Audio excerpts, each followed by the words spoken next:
भूपेंद्र जी मांडी का अभिनंदन करें, स्वागत करें।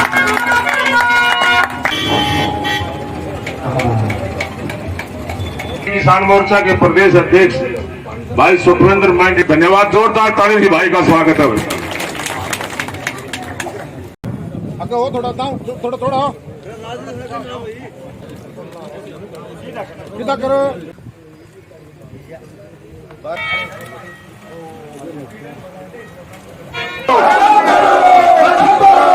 नगर पालिका का दर्जा खत्म करो, गुरुगांव का पंचायत का दर्जा बहाल करो, आवाज दो, आवाज दो। हम क्या चाहते हैं? इंसाफ के आगे, इंसाफ के आगे आवाज दो। धन्यवाद आप और जानबूझकर रुकावटें पैदा करने की कोशिशें की जाती है। ये आपको समझना पड़ेगा, ये आपको देखना पड़ेगा। और शायद इन पिछले 25 दिनों के अंदर आपने इन सब बातों को महसूस भी किया होगा, परंतु फिर कह देता हूं कि जिसे जितना जोर लगाना है वो लगा ले। यहां जो फैसला होगा इन दोनों गांव की भावनाओं के आधार पर ही होगा, इसके अलावा मंजूर नहीं होगा। मेरा एक निवेदन भी आपसे,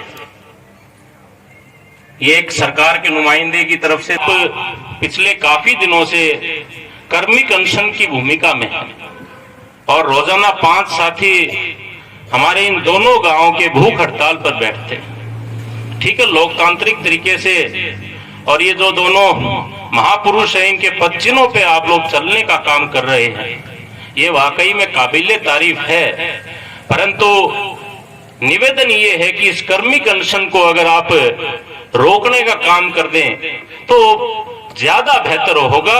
आपकी अपनी इस धरने को, जब तक आपकी मांग पूरी नहीं होती, जब तक आप इस धरने को चलाना चाहते हैं बेशक चलाइए, परंतु ये कर्मिक अनशन या कुछ बातें मेरे सामने आई हैं कि हम आमरण अनशन की तरफ भी इसको लेके जाएंगे, तो इन बातों को रोकने का आप लोग काम कीजिए।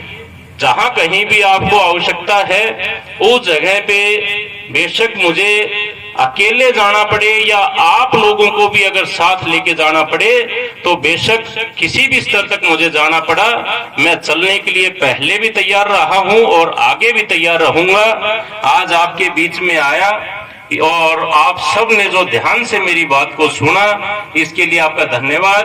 का हिस्सा हूँ तो इनकी भावनाओं को समझते हुए यहाँ आया हूँ और पिछले 25 दिनों से ये धरने पे हैं। लगभग 2 महीने से ज़्यादा को यहाँ के लोग, यहाँ के किसान, यहाँ का प्रत्येक परिवार आंदोलनित है और इसी बात को देखते हुए माननीय मुख्यमंत्री जी ने सर्वे करवाने का आदेश यहाँ ग्राम पंचायत और नगर पालिका के बीच में कि भावनाएं लोगों की क्या है, इसके लिए सर्वे करवाने का आदेश दिया। और विवाद इसलिए पैदा हुआ कि जो पहला सर्वे किया गया उस सर्वे के दौरान यहाँ पर जो फैसला आया उस फैसले को रोक दिया गया और दूसरा एक सर्वे कोई बंद कमरे में करके और नगरपालिका के पक्ष में, पंचायत के विरोध में, जिसके अंदर किसी भी ग्रामवासी को शामिल नहीं किया गया। यहाँ 5,500 की पॉपुलेशन है जिसमें 7,000 से ज़्यादा लोगों का सर्वे दिखाने का काम किया गया। तो ये अपने आप में ही कहीं ना कहीं प्रश्न चिन्ह लगता है कि यहाँ जिन लोगों ने ये सर्वे बनाने का काम किया उन्होंने सरकार को भी अंधेरे में रखने का काम किया। तो अभी निवेदन ये है कि जो पहला सर्वे किया गया था और यहाँ के लोगों की मांग के ऊपर, जैसा कि मुख्यमंत्री जी पिछले 8 वर्षों में इस प्रदेश में कार्य करते आए हैं, तो इसी मांग को, इसी बात को ध्यान में रखते हुए यहाँ के लोगों की भावनाओं को देखते हुए जनमत के आधार पर फैसला हो, ये यहाँ के लोगों की मांग है और इस मांग के साथ अपने आप को भी मैं जोड़ता हूँ। तो बाकी सरकार को अपने स्तर पे फैसला लेना है, क्योंकि जब एक चुनाव की प्रक्रिया होती है और चुनाव की प्रक्रिया में जो कोई भी फैसला आता है वो इस देश के अंदर लोकतांत्रिक व्यवस्था के अंदर वो सर्वमान्य होता है। तो ये अब सरकार के स्तर पे है। इसी प्रकार का सर्वे यहाँ बारडा के भी प्रत्येक वार्ड के हर परिवार के एक सदस्य से पूछने का काम किया गया था। 1,000 से ज़्यादा लोगों को उसमें शामिल किया था और उसमें 89% पंचायत के पक्ष में थे, तो वही आधार जनमत का जो है वो भी बारडा के प्रति भी सरकार देखे और उसके आधार पे बारडा का भी ये फैसला ले। इस मांग से हमने माननीय मुख्यमंत्री जी को पहले भी अवगत करवाया है और उनका स्पष्ट ये कहना है कि यहाँ लोगों की भावनाओं के अनुसार ही सरकार फैसला लेने का काम करेगी।